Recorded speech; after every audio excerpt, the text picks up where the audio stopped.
But with the game being the way that it is, being involved in the fits, being a pressure player, he's a killer blitzing off the edge, in the nickel and on the perimeter. All right, guys, let's talk about Daxton Hill. Safety, let's call him a defensive back, right? Because I think you can ask each one of us, and we probably have a different preferred spot to play this dude. 6'0", 191, 32 and a quarter, verified 4.38 at the NFL Combine, 85.25 eval, first round consensus grade. This is creme de la creme as far as we're talking. 85 and above is the best of the best. And we got Daxton Hill in that area. So Brentley, you did the initial write-up on him. You guys did the 10 traits, deep dive. Most impressive part of Daxton Hill's game is blank.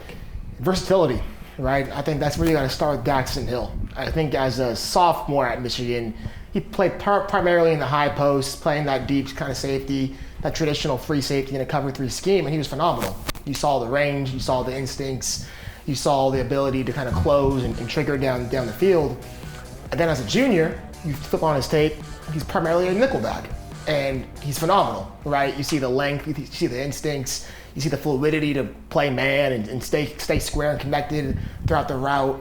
Outstanding ball skills. You see him make plays on the football. This kid can really do it all. You know, I think he has the natural athleticism. You saw the 4.3 speed, which really shows up on tape. He's an explosive athlete in tight and short areas. To me, I think the sky's the limit. It's just a matter of where you want to play him. You know, for me, I'd probably keep him in that nickel spot because he has the length and the height to really go man-to-man against some of these taller slots, which we're seeing as a trend in the NFL.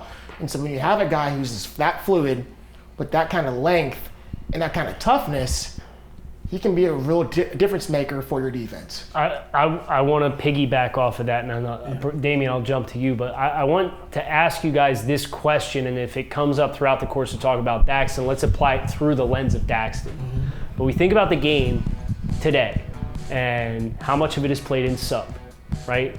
How prominent 5 DBs are on the field. Is his value not greater in the nickel than in the high post? So we sit here and we stereotypically romanticize single high free safety. You could play cover 1 across the field, let him be a center fielder, because that's what Ed Reed did, right? And he was a star at it. But with the game being the way that it is, being involved in the fits, being a pressure player, he's a killer blitzing off the edge, in the nickel and on the perimeter.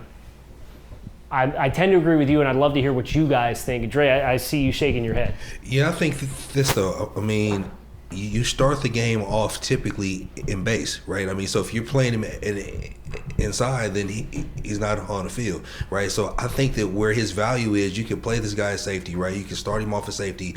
And the thing is, he gives your defense value because when they go in sub on offense, he still has the ability to drop down in coverage, right, which keeps the base defense on the field, right? So he has value there, right? And there are things that I think that he can do that there are other safeties in this top class that can't. Of course, he can play on high post, he can play split safety looks, he can play down nickel, he can rush. And I literally don't think that from a physical standpoint there's anything this player can't do. And so for me, it gives him a ton of upside in where he can be used on the back end. Yeah, so when you talk about scheme and versatility and where this guy can play, it's almost the opposite because he is so talented, meaning that you don't have to worry about that. Like whatever defense you call, whatever defense you run, there's a spot on the field that he can play, and he's really good at it. So nose tackle. I line him up. Let's get after it. Line him up and let's get after it. But I think that's a special thing. And when Dre talked about him playing any position, he literally can. And we talked about this. This guy has the hip fluidity and explosiveness to where I wouldn't be afraid to put him at corner some reps. And he's just that fluid and explosive. So you're talking about a special level athlete, and the way offenses are going now, especially with these bunch sets and these wide receivers are becoming so versatile and what they can do, I think you need these type of chess pieces to put on the board to, like, you know what, we can match that up because we're versatile on our defense also. And to piggyback off of that, when you see those bunch sets and those tight formations with multiple receivers, what's one of the biggest things that the DB needs to do? Communicate. Mm-hmm. I have this man, I have that man. If they switch, if there's a switch release, I have outside, you have inside, and he does that. He's a leader on the defense as well. And then when you talk about his man coverage skill, right, his length, his height, his athleticism, not only can he match up against nickel receivers, he can match up with some outside guys too, because he can run with them downfield. He also can bump down if you need him to against against some tight ends also. He's so fluid in terms of man coverage and his ability. You talked about him coming off the edge.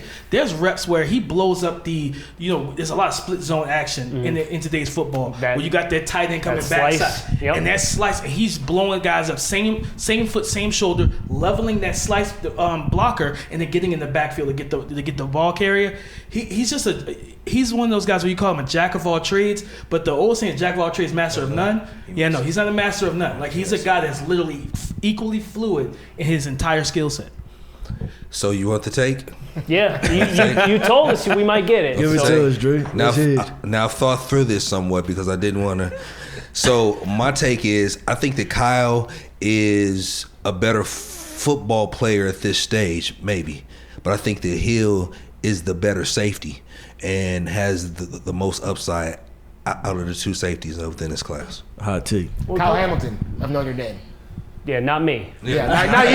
Not you. Appreciate it. Kyle Hamilton of Notre Dame. Yeah, I mean, and I think about Daxton and Damian, to your point, the fact that he's played in the high post and understands communication on the back end, and now he's closer to the line of scrimmage. Everybody knows I'm a Dolphins guy, right?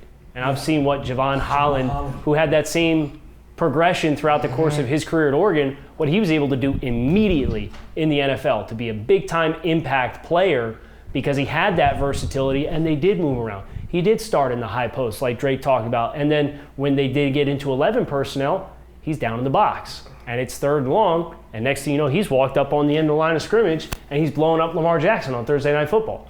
And this is the same kind of caliber of versatility, but he's a more explosive athlete. Yes. And that's what's really scary about what Daxton Hill could be.